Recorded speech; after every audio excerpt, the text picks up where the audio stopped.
안녕, 민규쌤입니다. 자, 마지막 시험 범위에 해당하는 로마 제정 다루도록 하겠습니다. 로마 제정 부분 다루고요. 우리 풀지 않은 문제 다 풀고 끝내도록 하겠습니다.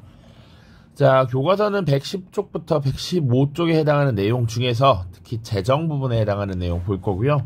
시작은 옥타비아누스부터 시작을 합니다. 자, 지난 영상에서 이제 공화정 살펴봤고요. 그래도 좀 보자면 평민권이 신장되어가는 과정, 흔히 신분투쟁이라고 부르는 그 시기, 기원전 6세기부터 이탈리아 반도를 통일하게 되는 기원전 3세기까지 평민권이 신장되는 과정에서 제정된 여러가지 법들, 이런 것들 우리가 살펴봤었고요. 그 이후에 로마가 이탈리아 반도를 통일하고 이탈리아 반도 바깥으로 시선을 돌리게 되면서 당시 카르타고와의 전쟁을 벌이게 되죠. 그것이 포에니 전쟁이었습니다. 그래서 이탈리아 반도를 통일하는 과정, 그리고 포에니 전쟁을 치르는 과정에서 어마어마하게 영토가 크게 확대되었고, 그 과정에서 피정복민을 노예로 삼아서 이 지주들이 노예를 통해 대농장을 경영하는 라티푼디움이라고 하는 형태가 나타났다. 그런데 이런 라티푼디움 경영은 정복지에서 싼 곡식들이 들어오게 되는 것, 그리고 노예를 활용해서 저렴하게 곡물을 생산하는 것, 이런 이유로 자영농 등이 몰락하면서 국가의 세금을 내는 시민들이 몰락을 하게 되었다라는 그런 문제가 생겨났다, 이런 점을 언급했었습니다. 그래서 이 자영농 몰락을 막기 위해서 일련의 개혁 조치를 취했던 것이 바로 그라쿠스 형제였고요. 농지법과 곡물법을 시행하려고 했으나 귀족들의 이익에 반하는 것이었기 때문에 귀족들의 반발이 있었고, 이에 죽음을 맞이하면서 결국 실패로 끝났습니다. 자, 이후에는 사회적 혼란이 굉장히 심화되었다라고 했죠. 그래서 귀족을 대변하는 세력과 평민을 대변하는 세력이 서로 나뉘어서 권력 다툼이 발생했고, 또 스파르타쿠스의 난이라고 하는 검투사의 반란, 이런 것들이 일어나면서 사회적 혼란이 심화되었다. 이후에 군인 정치가들이 권력을 장악하면서 삼두정치라고 하는 특수한 형태의 정치 모습이 나타났고, 이런 삼두정치는 1차, 2차로 나눌 수 있는데 1차는 주로 카이사르가 주도를 했다. 그래서 카이사르가 독재자로서 변모해 나가는 과정에서 암살을 당하고 그 양자였던 카이사르를 중심으로 한 2차 삼두정치가 전개되었고요. 이후에 옥타비아누스가 안토니우스와 클레오파트라의 연합함대를 격파함으로써 지금 이 로마의 실권을 장악하게 되었고, 사실상 황제로 군림하게 되었다. 그 마지막 전투를 악티움 해전이라고 했었다. 이런 것들 살펴봤습니다. 자, 이제 본격적으로 오늘 내용 보도록 하죠. 그래서 옥타비아누스, 자, 안토니우스와 클레오파트라의 함대를 무너뜨리고 이 악티움 해전에서 승리함으로써 로마의 실권을 장악했다, 이런 이야기 했고요. 군대와 재정을 장악하면서 사실상 황제로 군림을 했다, 이런 내용 보시면 되겠습니다. 자, 그런데 옥타비아누스는 나름 그 앞전에 권력을 비대하게 가진 자가 어떠한 마지막을 보여주는지를 여실히 잘 봤습니다. 학습 효과가 있었고요. 그래서 이 옥타비아누스는 스스로를 프린캡스 제1시민이라고 표현하면서 자신이 독재자가 될 뜻이 없다, 그런 것들을 이렇게 겉으로 표현하는 이런 모습을 보여줍니다. 자, 그럼에도 불구하고 사실 이 당시 원로원에서는 옥타비아누스를 아우구스투스라고 칭호를 붙여줌으로써 사실상 이에 의한 로마의 통치권을 인정했죠. 자, 원로원에서 아우구스투스라는 칭호를 부여했습니다. 그래서 통치권을 인정하였다, 이렇게 보시고요. 자, 옥타비아누스가 정말 출제가 많이 되었다라고 했는데 실제로 언급되는 부분, 출제되는 부분은 정해져 있습니다. 그래서 악티움 해전, 옥타비아누스, 프린캡스, 아우구스투스, 이런 키워드들을 중심으로 좀 알고 있으면 어려움이 없겠다, 이런 말씀 드리고요. 그 다음 넘어가도록 하겠습니다. 자, 그 이후에는 5명의 현명한 어진 황제가 등장합니다. 여기 현자는 어질다, 현명하다라는 의미야. 그만큼 로마를 잘 이끌었던 황제들이었다라는 것이고요. 자, 이 시기가 로마의 대평화 시기입니다. 그래서 이 시기를 팍스 로마나라고 표현을 하기도 하고요. 최대 영토를 확보했던 나름 가장 잘 나가던 시기였다. 그리고 이 시기의 특징 하나는요, 황제의 지위를 세습하지 않았다라는 겁니다. 자, 국가를 잘 경영할 수 있는 인물, 정치가에게 황제 자리를 넘겨줌으로써 이 로마 제국이 안정적으로 잘 운영될 수 있었다라는 것이죠. 자, 그래서 오현지 시대, 이 이름을 외울 필요는 없지만 최초의 네르바라고 하는 황제부터 마지막에 마르쿠스 아우렐리우스라고 하는 황제까지 5명인데요. 이 마르쿠스 아우렐리우스는 명상록이라는 책을 써서 되게 철학적으로도 유명한데, 이 마지막 황제 마르쿠스 아우렐리우스가 아버지로서의 정을 이기지 못하고 결국 자신의 아들에게 왕위를 물려주게 됩니다. 그런데 그 아들이 사실은 굉장히 폭정을 해서 나라가 이제 혼란스러워지기 시작했고요.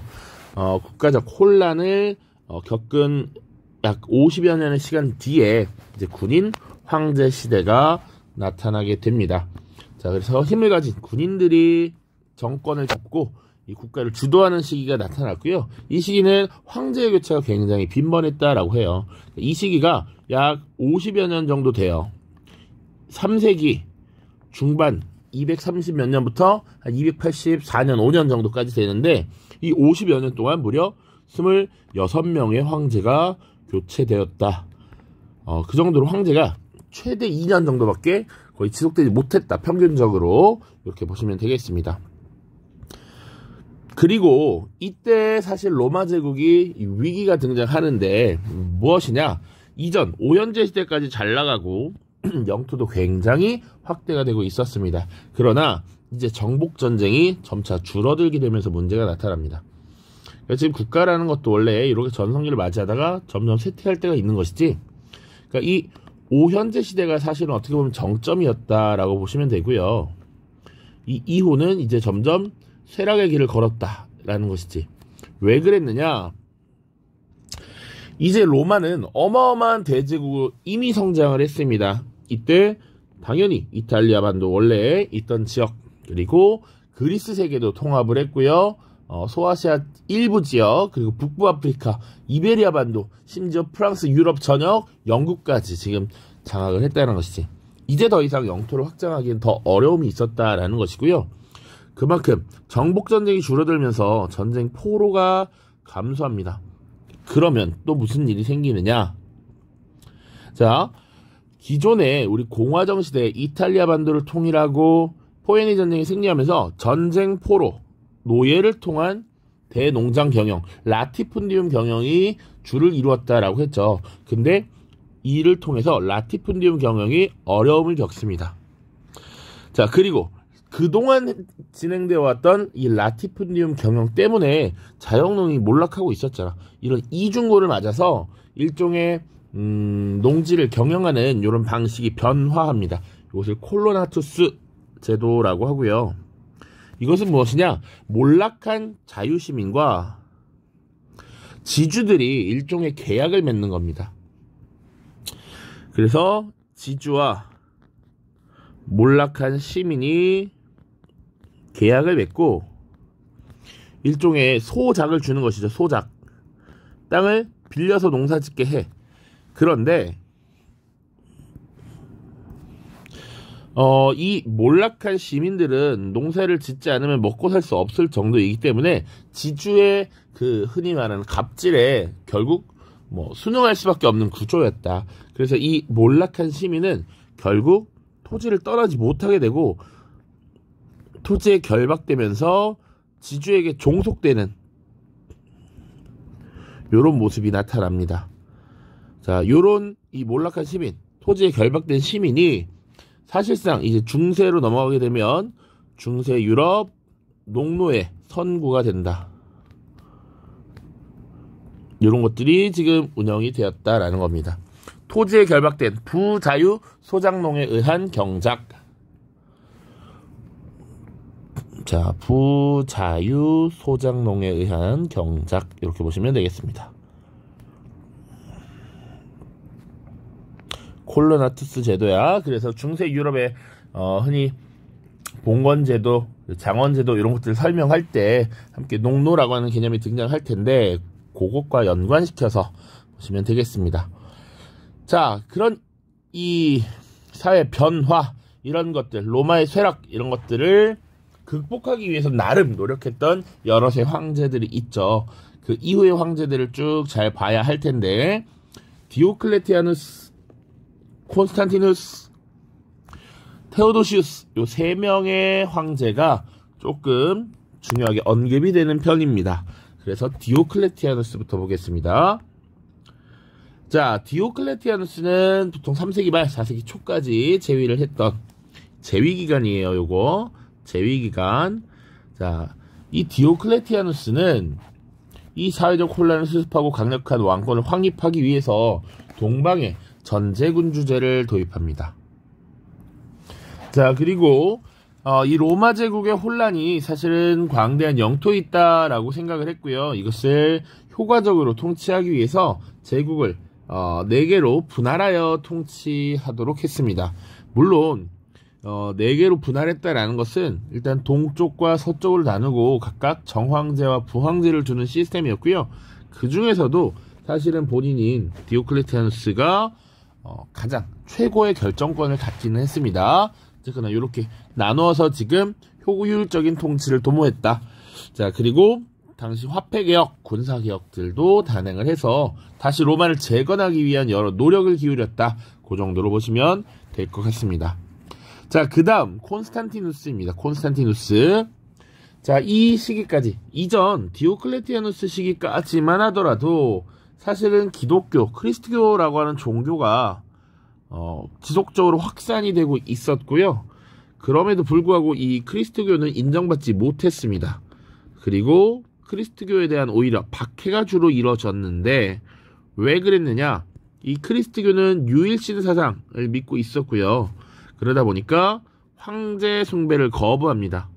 황제를 숭배하는 것은 지금 크리스트교의 입장에서는 이 우상을 섬기는 거야. 그래서 이걸 거부해서 여러 차례 탄압을 당했습니다. 그런데 콘스탄티누스 때가 되면 이 크리스트교가 공식적으로 인정받기 시작해요. 313년 밀라노 칙령에 의해서 크리스트교가 지금 인정되었다. 그리고 한 단계 더 나아가서 이 크리스트교 내에서도 사실은 일종의 종파가 나뉩니다. 그래서 당시 아리우스파와 아타나시우스파로 나뉘어서 삼위일체설에 대해 논쟁을 벌이기 시작합니다. 이것이 나름의 논란이 돼. 삼위일체설, 여러분들은 게임의 트포라는 아이템 잘 기억하고 있을 텐데 그게 삼위일체였잖아. 한글 이름이. 자, 성령과 성부, 성자가 하나인가 아닌가, 하나님 아버지와 하나님의 아들이라고 하는 예수는 동일 인물로 볼 수 있는가, 요런 논쟁이에요. 그래서 이 아리우스파는 아니다, 아타나시우스파는 맞다라고 주장을 했는데 이런 혼란이 심화되자 당시 황제였던 콘스탄티누스가 직접 중재에 나섰다라고 보시면 됩니다. 그래서 니케아 지역에 대규모의 종교회의를 열어, 공의회라고 하는 건 일종의 종교회의입니다. 그래서 종교회의를 열어서 이것에 대해서 치열하게 논쟁을 벌이게 하고, 그리고 결국 정통으로 아타나시우스파를 정통으로 삼고 삼위일체설을 결국 이제 정통으로 인정했다라는 것, 요렇게 정리를 하시면 됩니다. 콘스탄티누스 크리스트교 공인, 밀라노 칙령, 그리고 니케아 공의회에서 아타나시우스파를 정통으로 인정하여 삼위일체설을 근본으로 삼았다. 이렇게 보시고요. 앞전 디오클레티아누스 때 4개 영토를 분할해서 통치하도록 했는데 이것을 다시 통합시키고 수도를 이제 로마에서 콘스탄티노폴리스로 천도를 합니다. 그러니까 당시 수도를 옮긴 다음에 자신의 이름을 따서 콘스탄티노폴리스라고 이름을 붙인 것이죠. 자, 콘스탄티누스입니다. 자, 그 다음 봐야 될 인물 테오도시우스인데요. 이 인물은 물론 뒤에 기독교를 다룰 때 또 나오지만 콘스탄티누스 당시 공인되었던 크리스트교를 아예 로마의 국교로 삼습니다. 392년이 되겠고요. 테오도시우스라고 하는 황제가 죽고 나서 로마가 다시 분열이 됩니다. 이제 동로마와 서로마로 완전히 분리가 되게 되고 로마 제국의 핵심은 사실은 서로마입니다. 그래서 이 서로마는 나중에 게르만족의 침입을 받으면서 결국 476년 멸망했고요.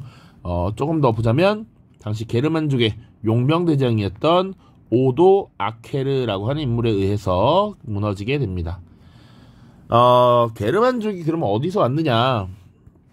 중세 유럽을 설명할 때 다시 언급을 한번 하겠지만 당시 중국 지역의 훈족이라고 하는 아시아의 훈족이라고 하는 종족이 있었고 그것이 우리가 중국사를 다룰 때 이야기했던 흉노족이라고 보시면 됩니다. 이 흉노족이 점차 서진을 하면서 서쪽으로 내려오게 되면서 원래 살던 이 게르만족을 압박해서 서쪽으로 밀어내게 되는 것이죠. 그래서 이 게르만이 사실은 이 전부터 로마 세계로 계속 유입이 되고 있었습니다. 유럽 세력으로. 자, 그리고 로마는 광대한 영토를 방어하기 위해서 사실은 이민족이었던 게르만족을 용병으로 고용하고 게르만족이 많이 유입된 상태였던 것이죠. 이런 게르만족의 공격으로 결국 서로마 제국이 476년 멸망하였다라고 하는 것이고, 자, 동로마는 그럼 어떻게 됐느냐? 동로마는 사실은 비잔티움 제국이라는 이름으로 약 1000여 년간 더 지속이 되면서 1453년에 멸망을 하게 됩니다. 이거 우리 이미 배웠으니까, 자, 어느 나라에게 멸망당한다? 오스만 제국의 메메트 2세 에 의해서 멸망당했다라는 것 기억을 해두시면 되겠습니다. 자, 이제 크리스트교의 성립, 로마의 문화 이렇게 살펴보고 마무리를 짓도록 하겠습니다. 자, 크리스트교입니다. 초기에 어떤 종교로서 성장하였는지 보겠습니다. 자, 민족과 신분을 초월한 보편적 사랑, 평등 이런 것들을 강조했대요. 자, 보편적 사랑, 평등을 설교했다.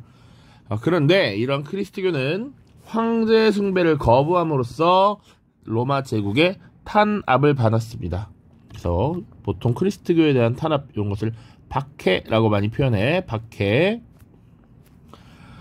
자, 그리고 시기가 지나면 4세기 이후부터 점차 로마 내에서 크리스트교가 가지는 위치가 상승하게 되는데, 첫 번째는 우리 밀라노 칙령 봤습니다.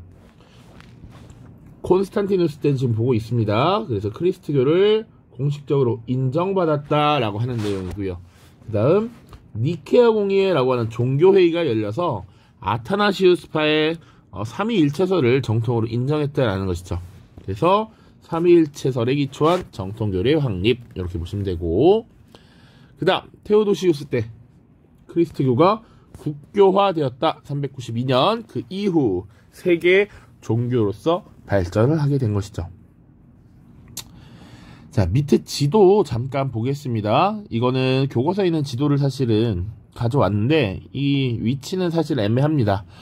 자, 동서 로마 제국의 분할선 이렇게 분할된 것은 언제였다? 테오도시우스 황제가 죽고 나서 395년 황제 사후라고 보시면 되고요. 지금 쭉 보시면 굉장히 넓은 영토를 확보한 걸 볼 수 있습니다. 자, 이탈리아 반도의 작은 도시국가에서 성장한 이 로마가 이탈리아 반도를 기원전 3세기경에 통일을 했고, 그 이후에 포에니 전쟁, 2차 포에니 전쟁을 거치면서 점차 영토를 확보했다는 것이죠. 이베리아 반도의 일부, 여기 섬들, 그리고 카르타고 지역도 사실 확보가 됐고요. 여기 마케도니아, 발칸반도 일부도 이때 장악을 했다. 그리고 나서 이제 점점 더 영토가 확장되는 것이죠. 유럽 지역의 로마의 그런 사회적 혼란을 정리했던 군인 정치가들, 특히 여기 갈리아 지역이나 아니면 여기 넘어가서 영국의 브리타니아까지 진출했던 것, 카이사르라고 하는 인물도 있었고요.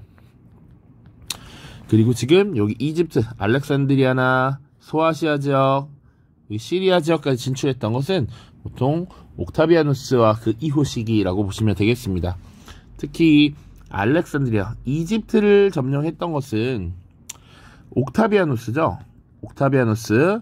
자, 조금 선생님이 실제 수업 시간에 언급을 했는데, 우리가 그리스 다음에 로마를 배우기 때문에 그리스 세계를 배우고 알렉산드로스 제국을 배우고 나서 로마를 배우니까 시기적으로 이 그리스 알렉산드로스 제국 이후에 로마가 등장했다라고 오해를 할까봐 지금 그리스 세계와 알렉산드로스 제국 쭉 전개가 되고 있고요. 사실 이와 동시에 로마가 공화정을 거쳐서 제국으로 성장하고 있는 것이죠. 이 시기에 역시 동일하게 로마라고 하는 국가가 존재합니다. 물론 알렉산드로스 제국이 나중에 알렉산드로스가 죽고 나서 마케도니아와 시리아 그리고 이집트 이렇게 나뉘게 되는데, 이 로마에 의해서 이집트가 점령되죠. 나중에 결국 시리아도 마찬가지고요, 마케도니아도 마찬가지지만 초기에 이 지역은 파르티아에 넘어가게 되고, 시리아 지역은 엄밀히 말하면 좀 애매합니다만, 자, 아무튼 요 이집트를 점령하는 것이 옥타비아누스 때다. 이집트 제국의 프톨레마이오스 왕조 당시 안토니우스와 클레오파트라의 연합 함대를 점령했다. 이런 내용들이죠. 자, 요 지도 이렇게 보시면 되겠고요. 로마가 엄청나게 큰 대제국을 건설했다. 그 다음 문화입니다. 문화 마지막.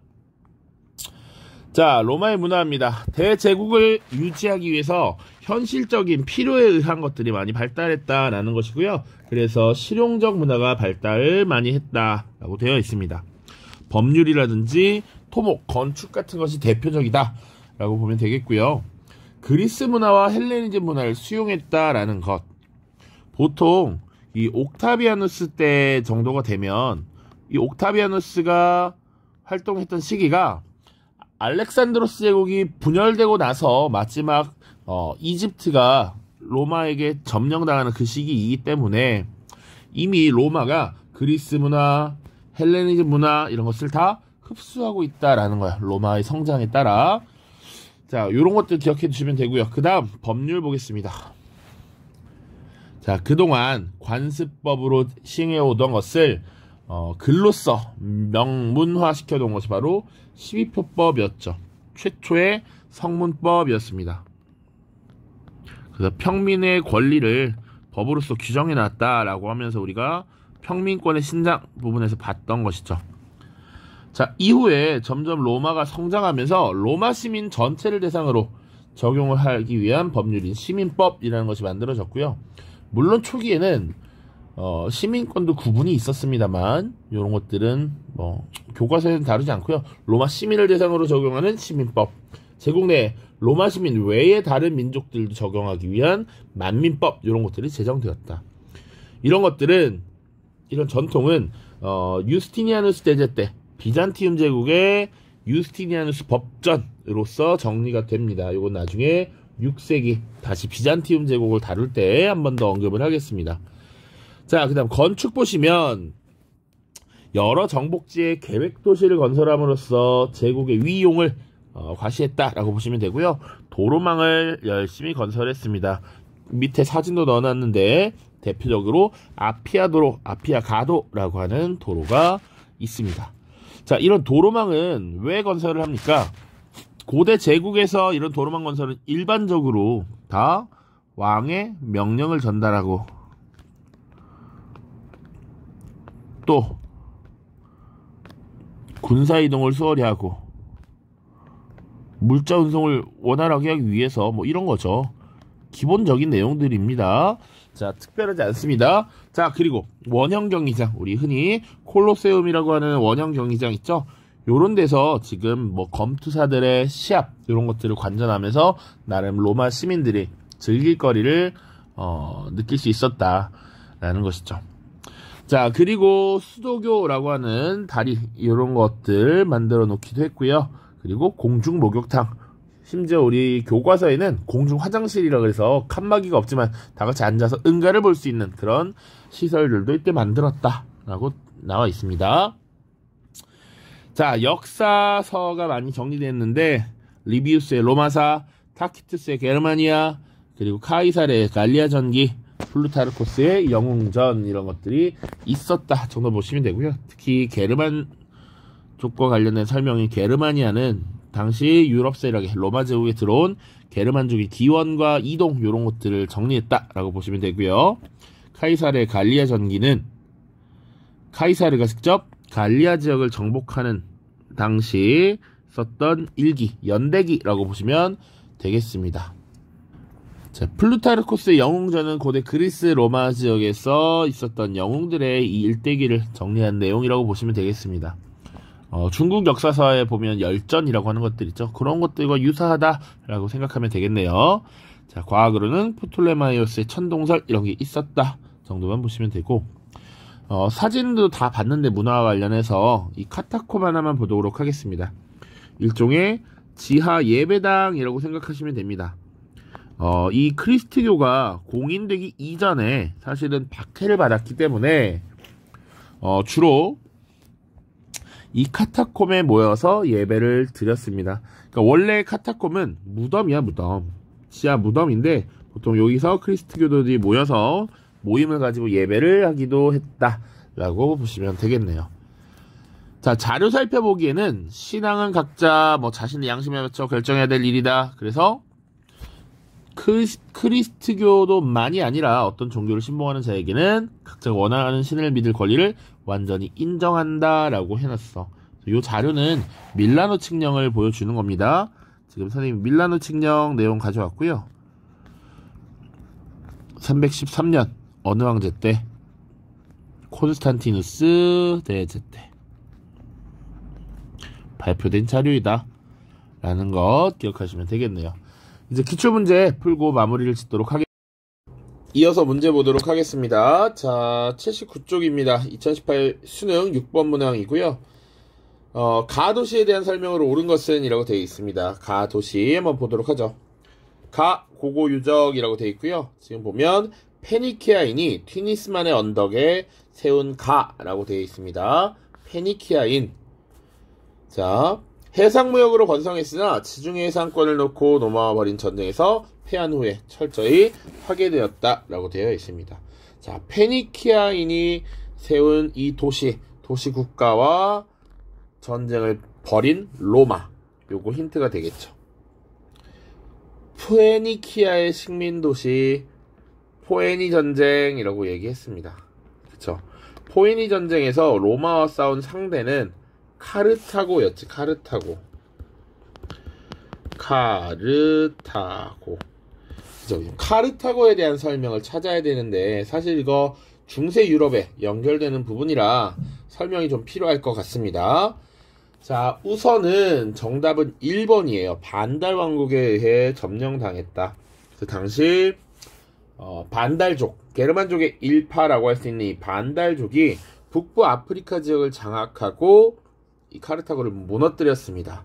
그래서 정답은 1번이고요. 지금 이 카르타고가 위치한 곳이 아프리카 북부 지역이죠. 여러 나라에 의해서, 여러 세력에 의해서 점령당했는데 그거 한번 정리를 해보겠습니다.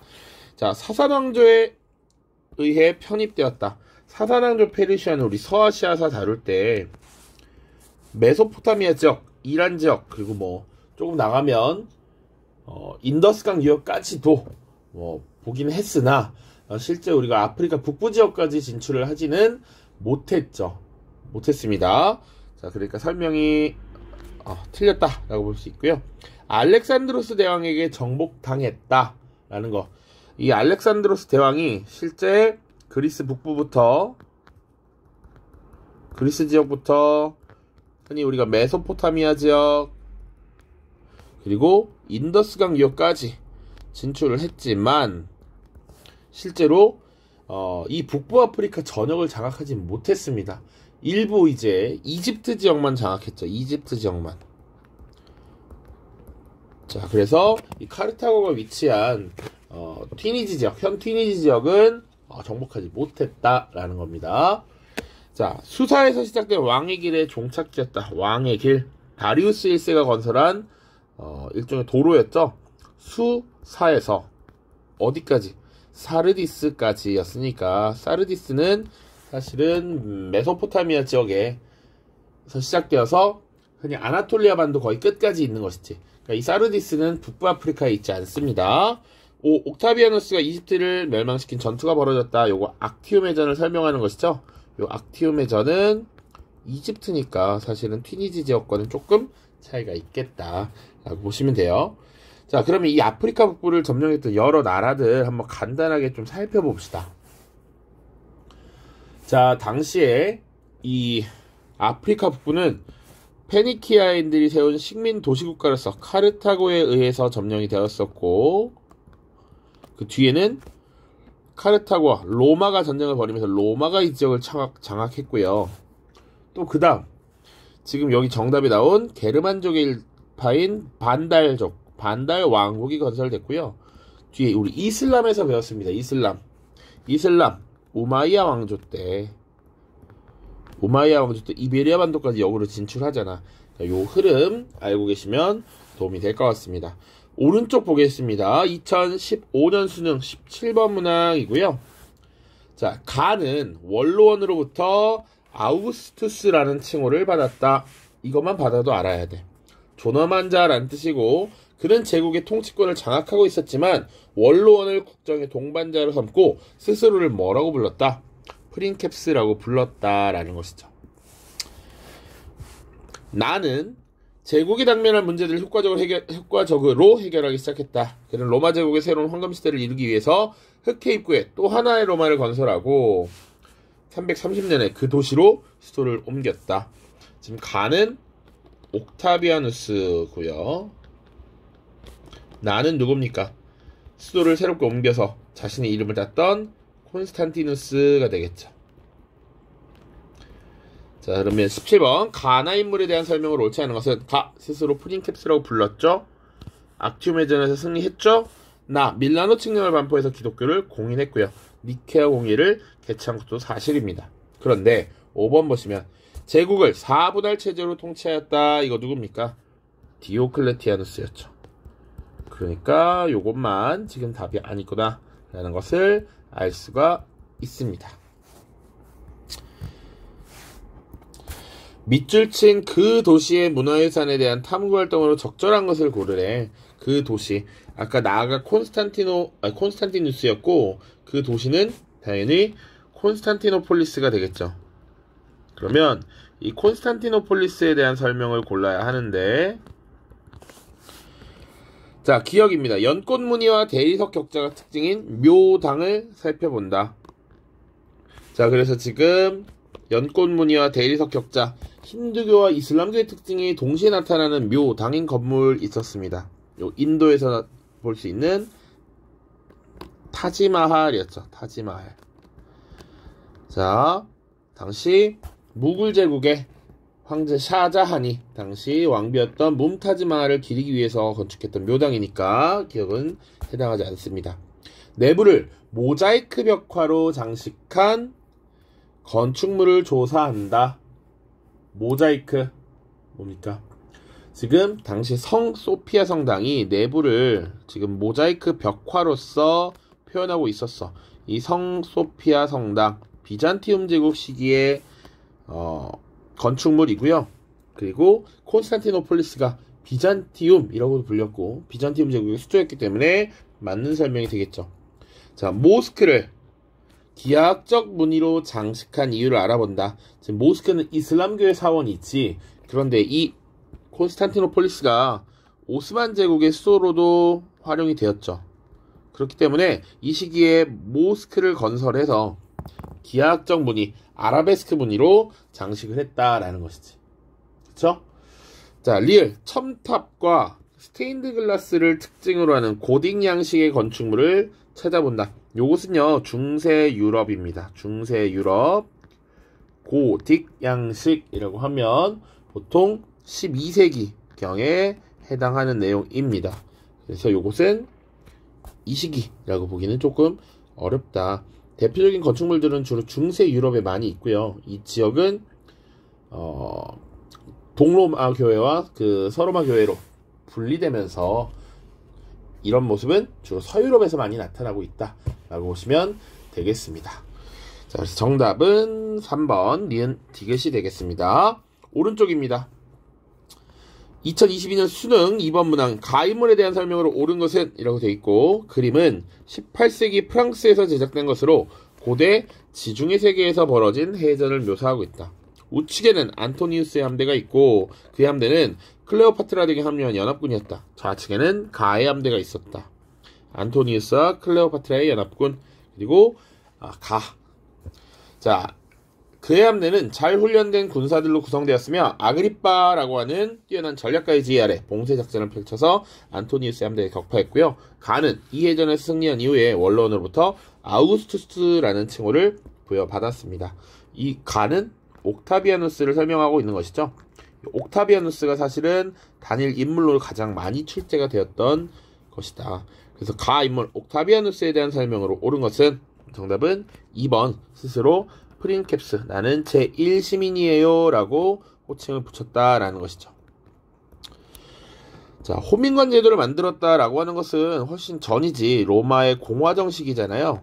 그리고 호민관 제도라고 하는 것을 만들게 된 것은 굳이 따지자면 기원은 5세기 초 성산사건, 성산투쟁을 통해서 얻은 것이고, 니케아 공의회를 수집한 것은 콘스탄티누스죠. 콘스탄티누스. 제국을 4분할하여 통치하였다. 디오클레티아누스. 카르타고의 전쟁에서 활약한 것은 스키피오라는 인물 볼 수 있습니다. 자, 그래서 포에니 전쟁에서 한니발의 공격에 맞서서 싸워서 승리한 젊은 정치가 스키피오라고 보시면 되겠네요. 다음입니다. 가 황제에 대한 탐구 활동으로 가장 적절한 것은, 가 황제가 지금 무엇을 했다? 4분할 통치를 했다. 여기서 끝났어. 가는 디오클레티아누스입니다. 자, 그래서 가 황제에 대한 탐구 활동으로 가장 적절한 것은, 정답은 이 제국이 혼란스러운 이유는 막대한 영토, 광대한 영토였기 때문이고, 그 앞전 시기, 군인 황제 시기에 군사력이 팽창되면서 그랬던 것이다 라고 봤죠. 정답은 5번이 되겠습니다. 군인 황제 시대의 혼란이 수습된 과정을 조사한다. 나머지는 시기가 전혀 맞지 않죠. 델로스 동맹 결성, 뭡니까 이거? 그리스와 페르시아의 전쟁이 있지. 그리스 페르시아 전쟁. 이 전쟁을 벌이면서 그리스 세계가 아테네를 중심으로 한 델로스 동맹이라고 하는 군사 동맹을 결성을 했습니다. 자, 스파르타쿠스의 난이 전개된 과정. 이거 로마 공화정 시기 사회 혼란이었죠. 그라쿠스 개혁이 실패로 끝난 이후에 로마 사회가 혼란의 시기로 접어들게 되었는데, 귀족파와 평민파의 대립, 그리고 이런 스파르타쿠스의 난, 이런 것들이 전개되었다라고 했습니다. 근데 지금은 디오클레티아누스라는 황제가 지게던 제정 시기니까 전혀 시기가 맞지 않습니다. 다 비잔티움 제국의 멸망이 끼친 영향. 1453년 15세기에 오스만의 침입을 받으면서 멸망했고, 이때 이제 이슬람 세력이 비잔티움을 무너뜨리면서 유럽 세력과 이슬람의 직접적인 또 접촉이 다시 시작된다라는 것, 그런 것들이 되겠습니다. 시기적으로 훨씬 뒤의 일이고요. 로마 카르타고 전쟁, 포에니 전쟁이 발발한 원인은 로마의 이탈리아 반도 통일 이후 시기가 되니까 이것도 역시 공화정 시기입니다. 통일 이후 로마의 시선이 바깥으로 돌려지게 되었죠. 그래서 지중해 해상권 장악을 위해 일전을 벌이게 된 것이죠. 정답은 5번입니다. 자, 2020년 9월 모의평가 3번 문항이야. 가나 시기에 사이에 있었던 사실로 옳은 것은, 황제는 한 사람이 통치하기에 제국이 너무나 방대하다고 판단하였다. 그리하여 막시미아누스와 함께 제국을 둘로 나누어 통치하였다. 그럼에도 제국의 복잡한 문제가 해결되지 않자 두 황제는 각각 아래에 부황제를 두었다. 황제가 몇 명이다? 4명이다. 4개의 분할, 4개로의 분할 통치가 이루어졌다. 디오클레티아누스. 옵티아누스죠. 나는 봅시다. 자신의 통치를 받는 모든 로마의 속주민들에게 사도 베드로가 전파한 종교를 믿을 것을 명했다. 다른 종교를 믿는 것을 금지하면서 이를 어기는 자는 자신의 신의 벌을 받을 뿐 아니라 법에 따라 처벌될 것이라고 공포했다. 지금 크리스트교를 인정한 겁니까? 국교화한 겁니까? 크리스트교를 국교화했습니다. 바로 테오도시우스가 되겠죠. 그러면 선생님이 디콘테 얘기했으니까 콘스탄티누스 얘기 왠지 나올 것 같다라는 생각이 드는데 1번 밀라노 칙령이 공포되었다. 바로 정답이 나와버렸죠. 콘스탄티누스 대제 때입니다. 자, 2차 3두 정치가 시작되었다. 이건 공화 정식이니까 훨씬 전이죠. 지금 재정 얘기하고 있죠. 스파르타쿠스의 반란 역시 공화 정식이고요. 유스티니아누스 법전이 편찬된 것은 6세기입니다. 6세기 비잔티움 제국 6세기. 옥타비아누스가 아우구스투스 칭호를 받은 건 기원전 1세기 말. 공화정의 끝, 재정의 시작이잖아. 그러니까 가보다 훨씬 전이 되겠죠. 마지막입니다. 밑절친 그에 대한 설명으로 옳은 것은 그는 밀비우스 다리 전투에서 막센티우스에게 대승을 거둔 이후 제국의 안정을 위해 리키니우스와 다음 내용에 합의하였다. 이제 크리스트교도와 다른 종교 신봉자 모두는 자신의 종교를 믿을 권한을 가질 것이다. 이 순간 이후로 크리스트교도들은 제국 내에서 어떤 박해도 받지 않고 자유롭고 공개적인 신앙활동을 할 수 있다. 크리스트교를 어떻게 한 것? 공식적으로 인정해 준 것. 크리스트교 공인이 되겠습니다. 그러니까 그런 이야기가 있었어요. 당시 크리스트교를 공인했던 콘스탄티누스가 이 막센티우스와의 전쟁, 밀비우스 다리 전투에서 이 승리하게 해주면 내가 크리스트교를 믿겠다. 이렇게 얘기를 했다. 기도를 했다라고 합니다. 그래서 실제 승리를 거두고 크리스트교를 공인했다. 이런 식의 내용이 나오고 있는 것이죠. 크리스트교 공인 밀라노 칙령 313년이니까 콘스탄티누스이고요.